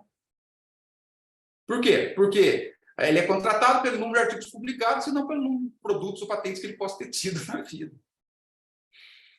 Entendeu? Não importa a área. Então, é complicado isso. Mas eu acho sim, na minha opinião, né? Eu não sei como é que vai o tempo aí, a Daniela está controlando. A minha opinião, temos que ter uma fábrica? Temos. Não tem jeito. Até para a gente formar a cultura disso. É igual comprar. A gente estava conversando, eu e a Liana, ele falou, ó, vamos pegar um Fusquinha aí, vamos aprender a dirigir no Fusquinha. Assim, não tem que sair aprendendo a dirigir na Ferrari, num carro de Fórmula 1, né? Para aprender a pilotar, vai lá no Paustinha, lá, não, né? Vai pilotar, sair pilotando os aviões de quinta geração, né? Porque vai botar o pessoal para trabalhar, o yield vai ser pequeno, o yield de aproveitamento dos chips dentro do wafer vai ser pequeno, vai variar de dia para dia, ninguém vai saber por quê, mas vai ser um aprendizado. Se a gente não tiver, nós não temos como ter esse aprendizado, como a gente absorver esse know-how. Por que nós temos indústria de avião no Brasil e não temos indústria de carro? A Gurgel a gente teve, ué. Acabou. Por quê? Porque nós tivemos um abnegado que, quando quebrava o trem de pouso do avião, ele ia lá e soldava, porque o trem de pouso era feito de ferro, não é? Já dava para soldar. Que foi o Osíris Silva. E carregou a Embraer nas costas, aí até começou com Bandeirante, e foi. Houve aporte do governo. Eu tenho um irmão que ele talvez seja um dos maiores especialistas na área de formação de gelo em bordos de ataque do avião, né? Ele trabalha nos Estados Unidos, uma indústria que tem, inclusive, túnel de gelo lá. E, assim, saiu do Brasil. Trabalhava na Embraer, foi para lá. E hoje ele dá consultoria para a Embraer, a firma dele desenvolve aviões para a Embraer. Partes, né? Partes de sistemas ele desenvolve para a Embraer. Existe assim, sabe? Se a gente não tiver alguém que levante a bandeira, né? Pessoal, vocês são da área militar, vocês sabem a importância da bandeira e carregue essa bandeira e seja assim uma pessoa que realmente comprometida com o projeto, que queira implantar, de fato, nós nunca vamos conseguir. Eu já estou com muito tempo de universidade, estou com 44 anos já, comecei. Então, anos de universidade, né? Estou bem mais velho que isso. Então, eu vi muita coisa acontecer. E isso me levou a ter um descrédito muito grande quando começa a se falar em... Sabe, começa uma retórica, começa eu vejo que, no fundo, vai acabar acontecendo algo como aconteceu com a Miranda. Né? Começa muito bem, muita gente ganha dinheiro, muita gente faz, o dinheiro vem, né? Na hora do vamos ver, não sai nada, não sai o produto. Então, alguém tem que pegar essa bandeira e levar para frente, senão não vamos para lugar. Claudinoro, eu queria fazer uma pergunta aqui. Quando surgiu a indústria automobilística aqui no Brasil, não tinha nada. Então, foi feito um programa e formou uma cadeia de produção, até de formação de desenhistas, projetistas, que começaram um esforço violento. Você acha que existia a possibilidade de você formar novamente essa cadeia de produção do carro elétrico e você impor, já que está uma cadeia, impor a um chip, digamos, nacional, o cara paga um carro no início aí da produção, 10 mil a mais, por exemplo, para uma despesa, e você começar a ter uma cadeia de produção, já a cadeia automobilística do carro elétrico? Carneiro, possibilidade sempre tem. Sempre tem a possibilidade. Mas precisa alguém que levante isso daí e toque para frente. Olha, hoje entrou uma pessoa lá do Rotary, conhecida, ele tem uma oficina muito boa aqui. Ele me perguntou o seguinte: tem algum curso sendo dado sobre carro elétrico, manutenção de carro elétrico? Tem alguma coisa nesse sentido na universidade? Fui obrigado a falar para ele que não tem. Eu fui domingo assistir a Fórmula 1 em São Paulo, estava lá, no sol danado, vendo com os carros, uma super tecnologia, sabe? Quantidade de eletrônica embarcada é enorme. E ninguém faz nada. Quer dizer, existe assim uma... Eu vejo, sabe, existe falta de proatividade, falta de iniciativa, falta de pegar um pessoal que esteja a fim de arregaçar a manga, botar o pé no barro e avançar. Mas, para isso, sozinho, ninguém consegue fazer isso. Tem que arrumar um grupo e tem que ter suporte financeiro. Se não tiver suporte financeiro, não vai ter como fazer. E quem pode dar suporte financeiro? São desafios, né? O suporte financeiro, quem vai dar são esses grandes clientes. Mas não para fazer fábrica. Depois de pronto. Não, mas não a fábrica. Estou dizendo que o projeto do chip em si. Por exemplo, você falou em carro elétrico. Eu não sei se o IME hoje tem alguma coisa de carro elétrico no curso lá de mecânica de automóvel. Talvez até não tenha. Mas e bateria, por exemplo? Pô, a bateria é uma coisa que está assim, implorando para ter uma solução disruptiva que resolva esse problema. A gente, cara, um país como o nosso, e ainda tem aqui a gente tem aquela Moura lá que vende para cacete, né? Que exporta para caramba e tal. Poderia ser um cliente potencial. Se já tivesse um grupo de professores que trabalhasse nessa área, eu não sei nem se é da química ou se é da elétrica, não sei nem de onde é o cara da bateria, ou se é uma junção disso, é uma equipe conjunta.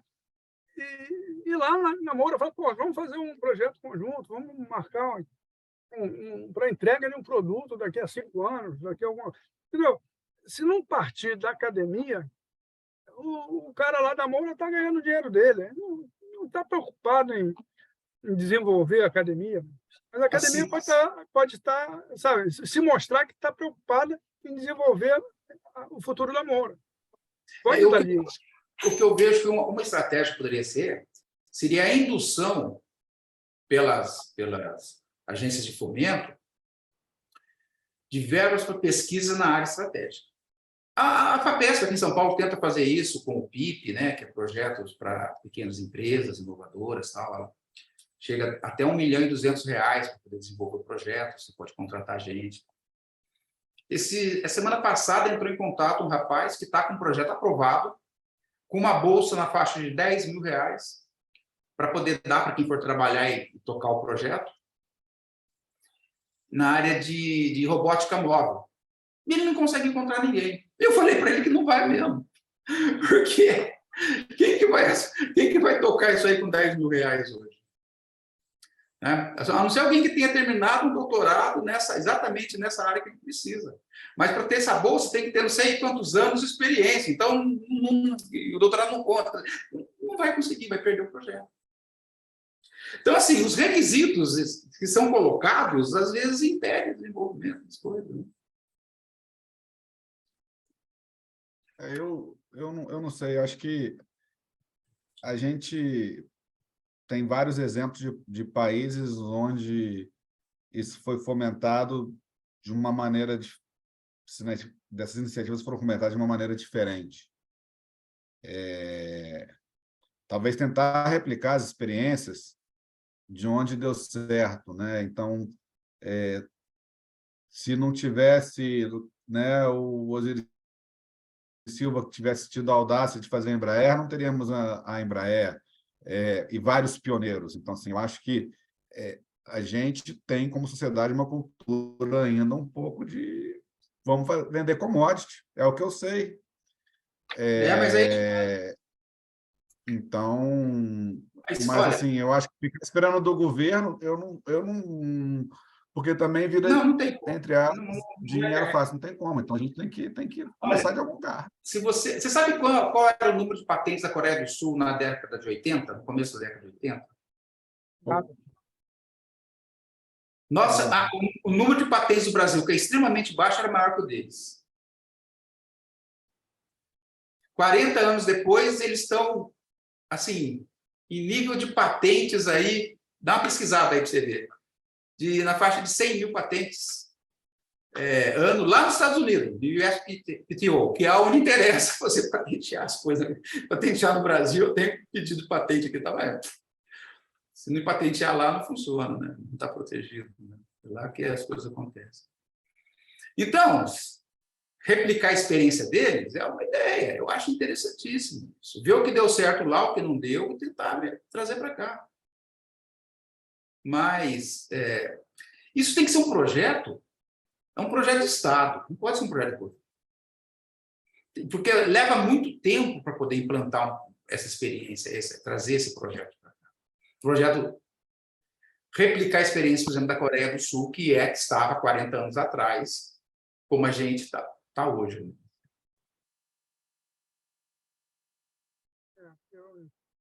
Na Coreia do Sul, na década de 80, você tinha um ditador lá, violento, que o cara impôs educação na marra, né? Com linha a ferro e fogo aí para conseguir. Deu bom resultado. Mas ditadura também pode dar o inverso. Lá deu certo. Pode. Não. Ver como é que está a Coreia do Norte, né?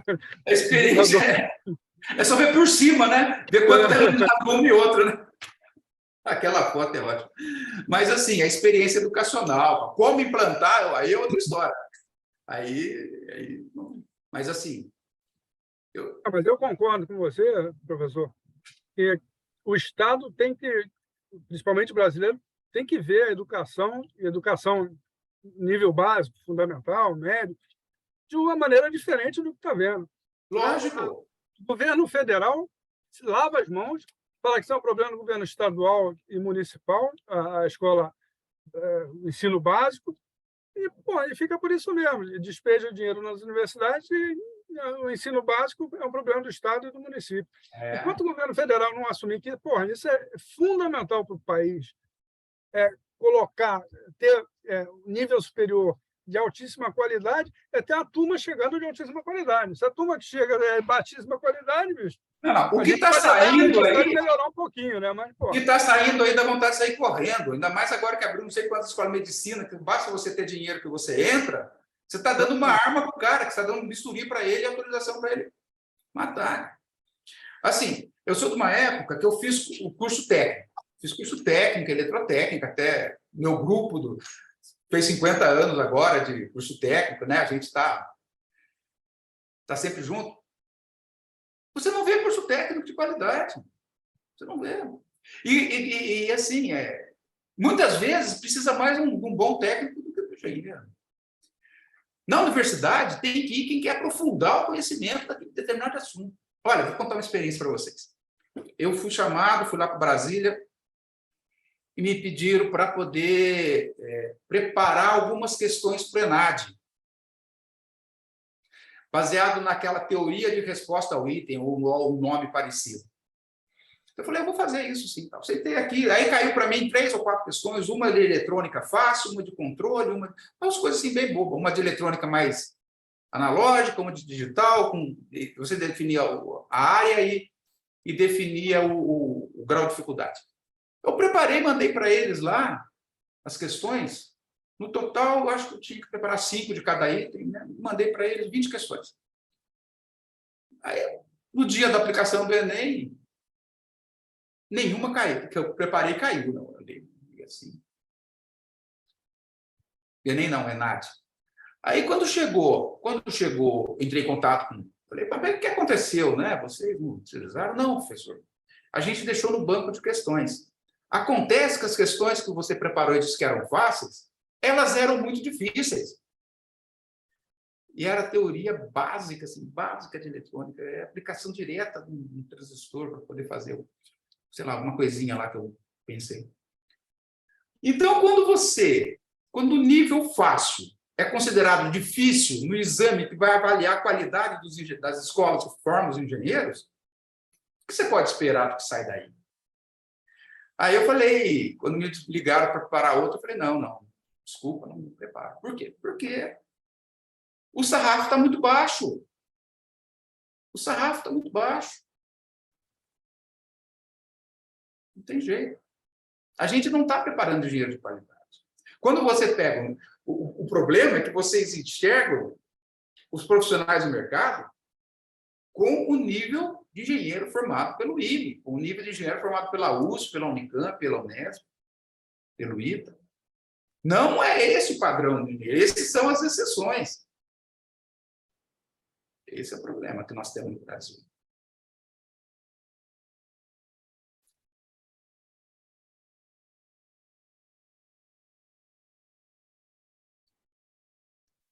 Bom, pessoal, Mais alguma pergunta aqui? Carneiro e Zé Roberto aí já fizeram algumas perguntas bem interessantes. Foi um debate super, super interessante aí. Mais alguém que está participando, quer escrever no bate-papo, quer fazer alguma pergunta?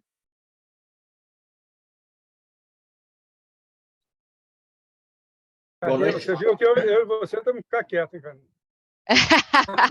Não, não Já falei. cumprimos a nossa cota. Não foi bronca, foi ótimo. Foi elogio. Mas se alguém mais quiser também fazer alguma pergunta, está aberto aqui. Boa noite. Boa noite, Júlio. Gostaria de fazer uma pergunta. Me chamo Júlio César, eu sou formado em Engenharia da Computação. Eu entrei pelo IME através do concurso do Ceform, né? Eu sou formado pela Federal de Mato Grosso. Confesso, assim, que né, na minha graduação, a parte de eletrônica em si ficou aquém do que poderia ter sido, né? Eles focaram mais na parte de desenvolvimento de software mesmo, na parte teórica do software e tudo mais. Mas na parte de eletrônica em si, ficou um pouco aquém. Eu gostaria de perguntar para os professores aí, recentemente eu estou tendo esse interesse pela área de produção de microchip, né?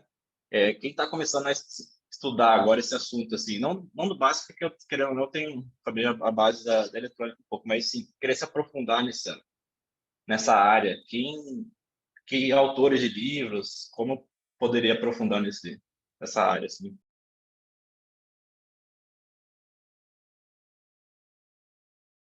Vontade, Miane. Não, essa eu deixo contigo. Essa eu deixo contigo.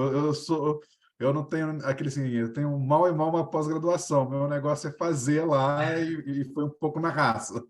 Essa eu vou deixar contigo. Ô, Júlio César, você tem acesso a universidades? Você mora onde?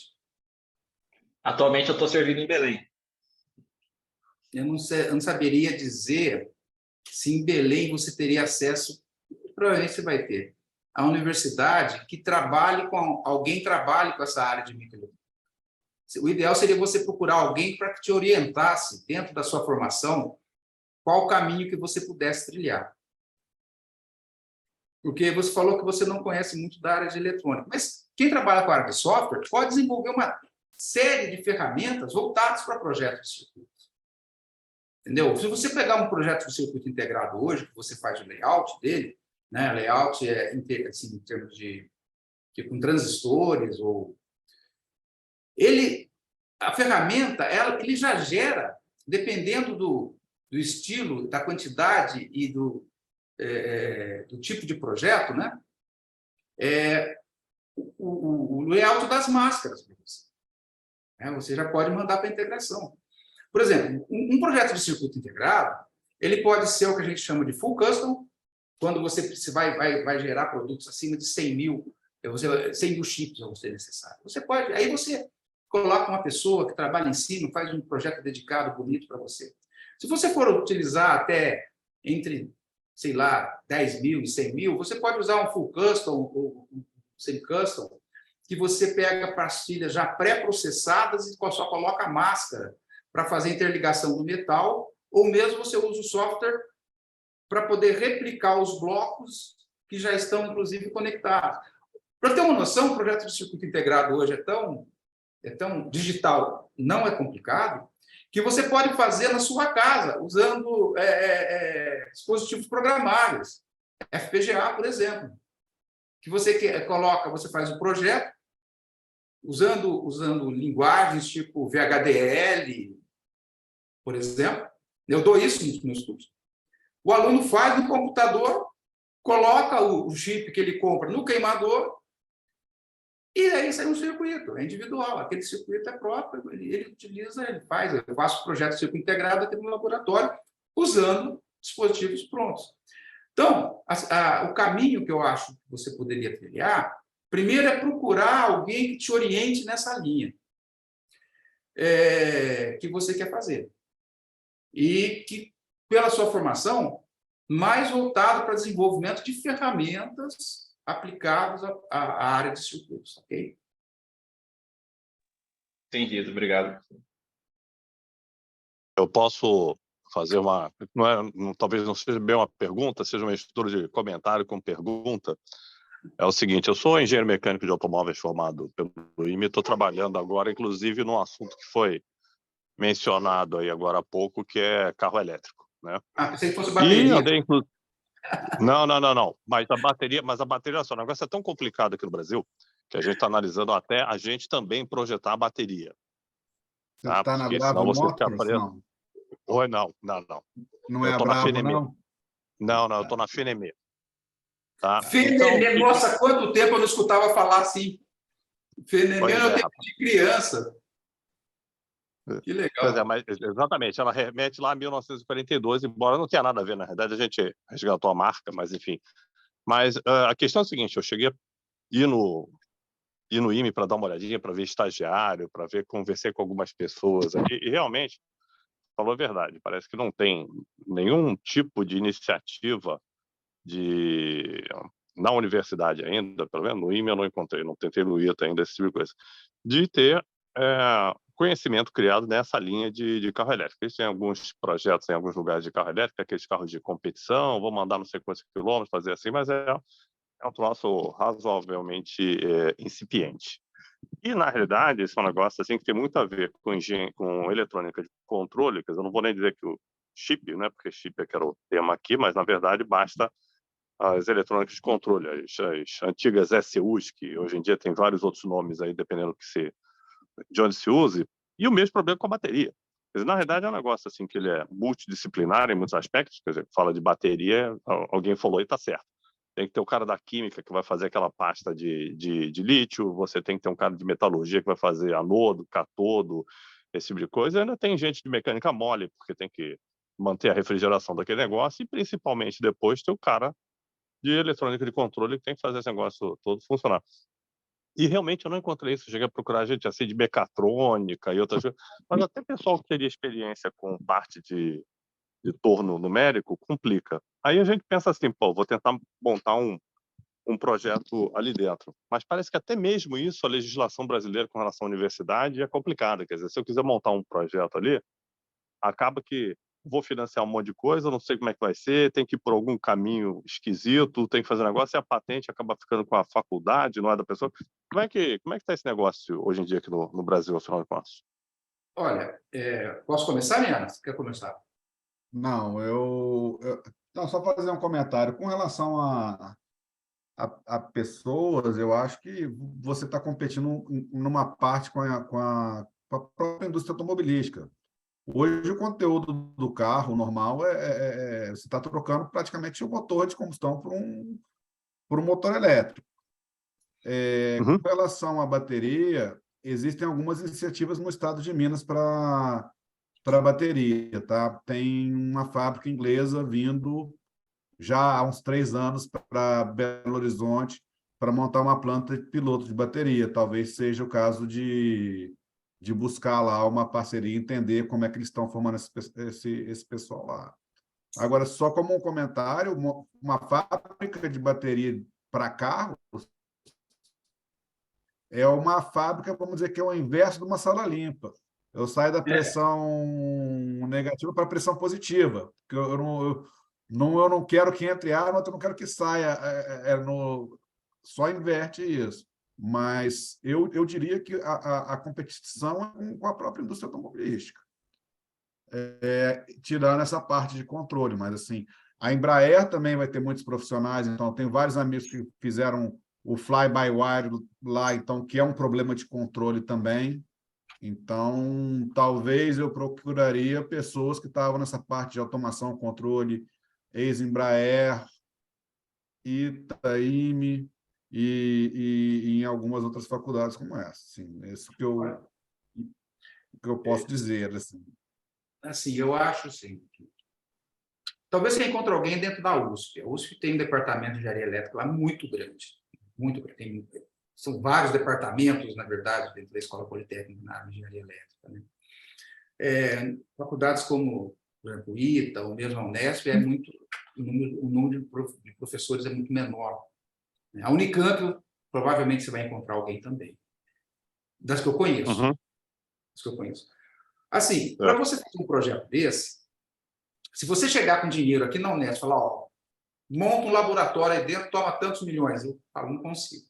Eu tenho que fazer isso via uma fundação, porque é uma empresa do governo, então você não pode chegar simplesmente pegar dinheiro.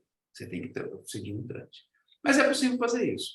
Aqui em São Paulo, a FAPESP está apoiando muitos projetos nesse sentido. Como falei, a FAPESP ela fornece a fundo perdido até R$1.200.000, né, que eles chamam de PIP, e eles querem que seja um produto que vá para o mercado. Não querem que seja algo que fique só no estudo, no papel, e depois se pendure na prateleira.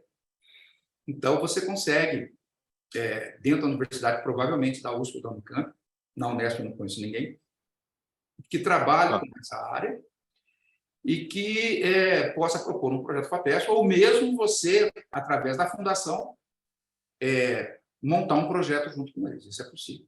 Agora, uma solução que eu vejo, viu, Carneiro, que principalmente para a área de carro elétrico, aqui nós temos uma competição chamada de mini baja. Não sei se vocês conhecem, já estavam falando, que é um jipinho aí, que o pessoal... Vamos propor um mini baja elétrico e vamos fazer competição disso, porque tem sempre um grupo de alunos que está interessado em desenvolver isso aí, entendeu? Isso eu já vi na Facens, acho que já estão fazendo.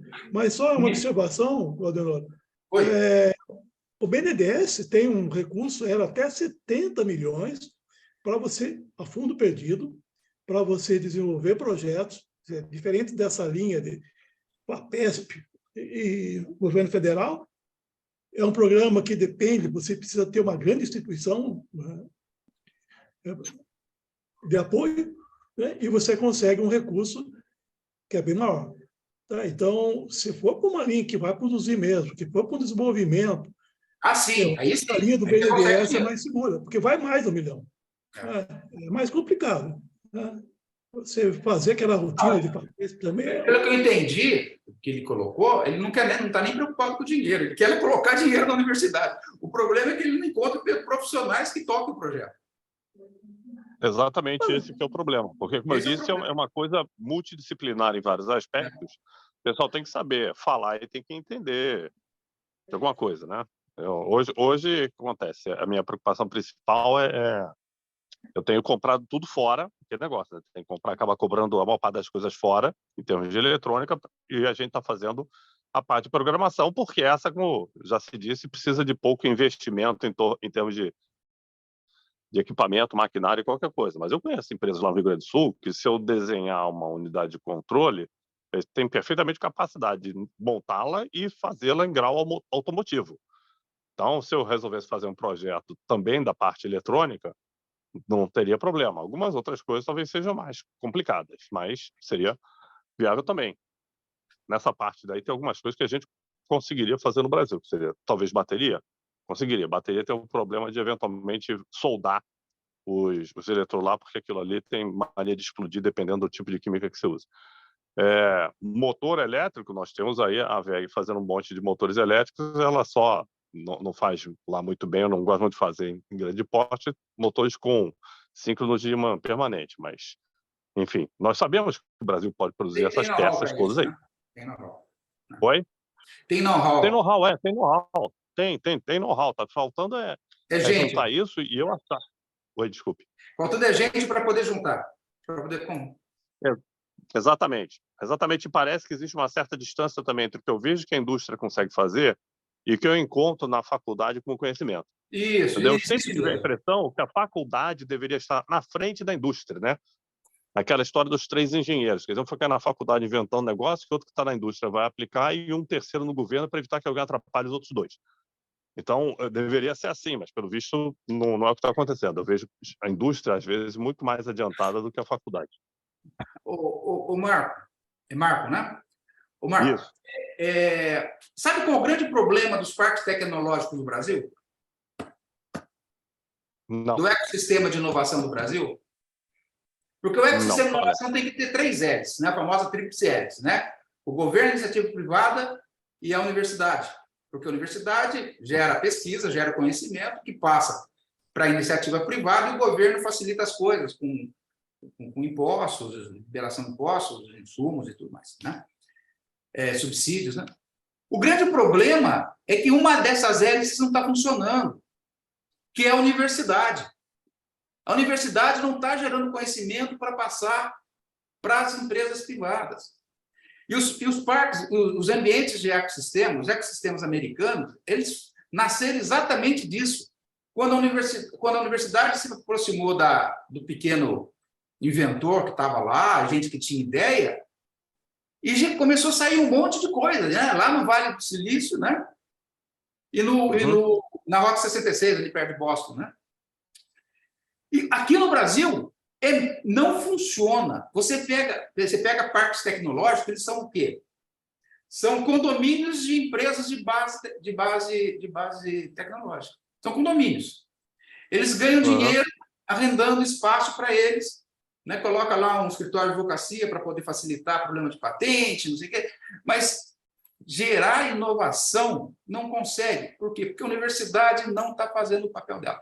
Então, tem que fazer o seguinte, tem que fazer o que você está fazendo. É levantar, pegar o telefone, ligar para o departamento de engenharia elétrica, lá tem vários na USP, né? Olha, eu quero falar com o chefe do departamento, eu preciso de um profissional com esse perfil. Você tem? Não. Liga para o chefe da Unicamp, liga lá para o Fundão, liga no IME, liga no ITA, liga para o pessoal todo e descobre quem é. Tem que sair caçando. E o pessoal dos parques tecnológicos não fazem esse tipo de prospecção para poder saber quem é que pode ajudar as empresas que estão lá sendo incubadas. É esse o grande problema nosso. O dia que aproximar, conseguir fazer essa hélice rodar, imagina um avião de 3 hélices que só 2 rodam, né? Mas não vai, né? Não impulsiona o avião. Então, aí nós vamos para frente. Ok. Eu acho também que você, Marcos, acho que você poderia também procurar nas revistas, nos jornais especializados da área, se há brasileiros publicando. Se existe algum brasileiro que esteja publicando em alguma dessas revistas internacionais, e aí você já talvez não precise ligar para tantas universidades assim. Eu acho que é uma boa ideia. Pesquisa no currículo Lattes também. O ResearchGate é bom também para isso. Não sei se o currículo Lattes ainda está atualizado. Mas o currículo Lattes é difícil de encontrar por formação. Por formação você não consegue pesquisar, não? Não, você consegue. Ele não faz pesquisa, você coloca a palavra-chave e busca, não faz isso. Teria que identificar o nome da pessoa num artigo, né? Alguma coisa assim, e aí sim buscar no currículo Lattes para ver se ele tem perfil que te interessa. Ok, tá bom. É que eu tive sempre a impressão que esse negócio, esse esquema de fundação e tudo mais, era um negócio que atrapalhava. Eu tenho a impressão que nos Estados Unidos, por exemplo, uma empresa pode investir diretamente numa universidade e, enfim, também ter o retorno sobre aquele investimento. Aqui, com esse negócio através da fundação, acho que a maioria das empresas fica meio ressabiada de botar esse dinheiro ali, não saber se vai ter retorno ou não, tem uma série de dificuldades, eles devem esperar o cara se formar e botar para dentro, que eu vejo muita gente criando laboratório dentro das empresas. Como você disse, deveria estar na universidade. Aqui a nossa fundação ela funciona bem, entendeu, Marco? Ela recebe, repassa para o grupo, tal, não tem problema. O problema da fundação é que torna o projeto muito mais caro. Porque a hora que você entra por ela, uma parte fica com ela, 10% fica com ela, não sei quantos por cento fica com a universidade. Né? Então, do que você coloca lá, o que chega para o pesquisador, aí para o grupo que está desenvolvendo o projeto, é na faixa aí de 60%, alguma coisa assim. Esse é o problema da fundação. É aquela história, né? Parece que o brasileiro, todo mundo quer mamar na teta lá, né? Entendeu? Todo mundo quer pegar um pouquinho para poder ficar bem. Mas é assim. Eu acho que tem um outro problema também, que é a propriedade intelectual. Com quem fica essa propriedade intelectual? As fundações não abrem mão da propriedade intelectual. A FAPESP está abrindo. Um projeto junto com a FAPESP está saindo. Se ela financia a bolsa, ela está abrindo mão para as empresas. Né? Eu acho que é mais lógico. Né?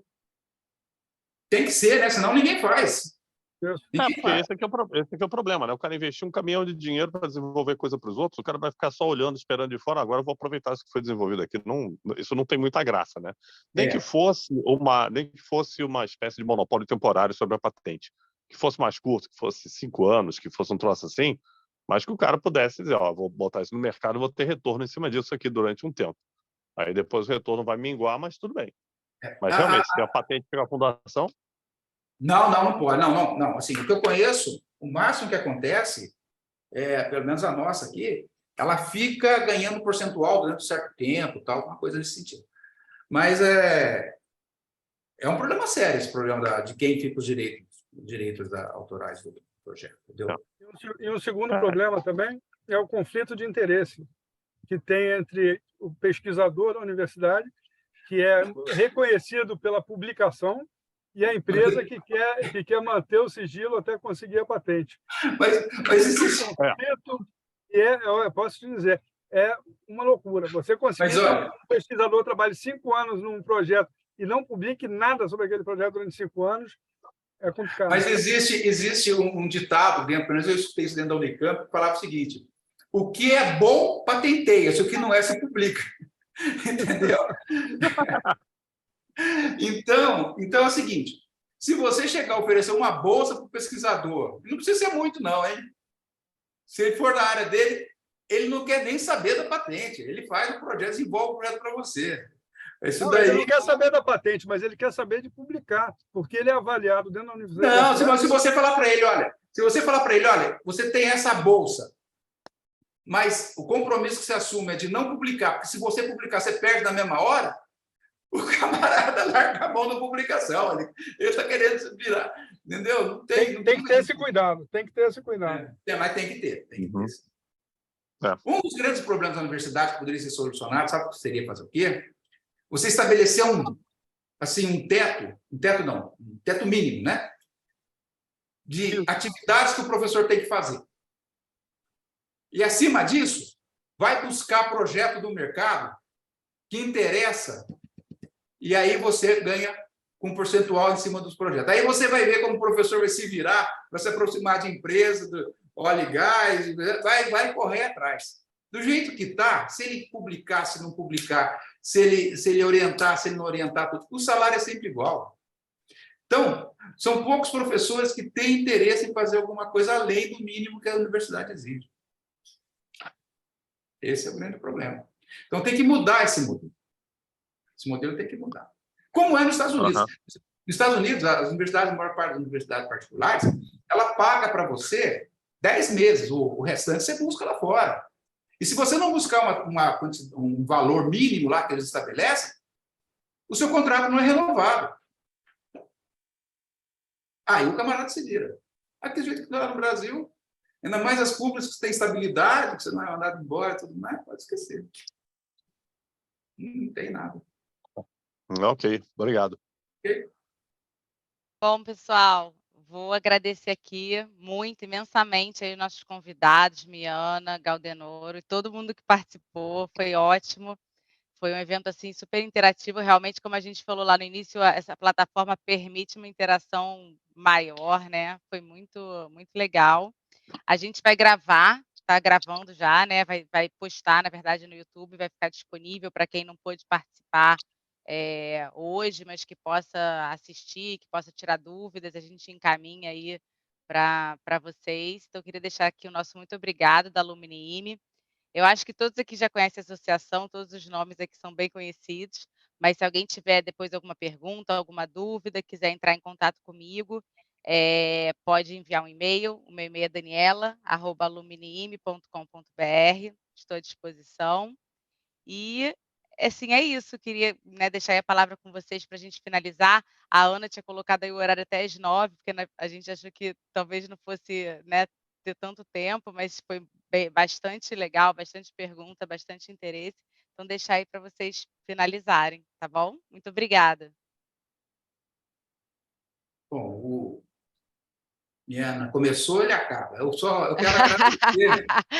quero agradecer a oportunidade aí, mais uma vez, o convite aí, e o Carneiro ter levado meu nome aí para vocês, e colocar à disposição. Quando vocês quiserem, é só entrar em contato, a gente conversa aí, não tem problema não. Daniela tem meu contato, pode passar. Se quiser, fica à vontade. Muito obrigado aí pela atenção, espero que vocês tenham aproveitado o nosso bate-papo. Eu aproveitei muito.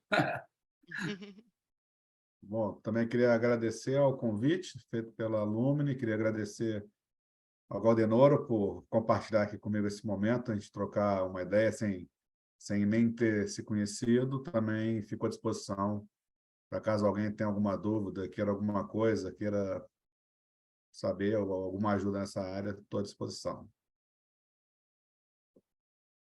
Obrigado a todos, Muito então. obrigado. Boa noite, pessoal. Muito obrigada.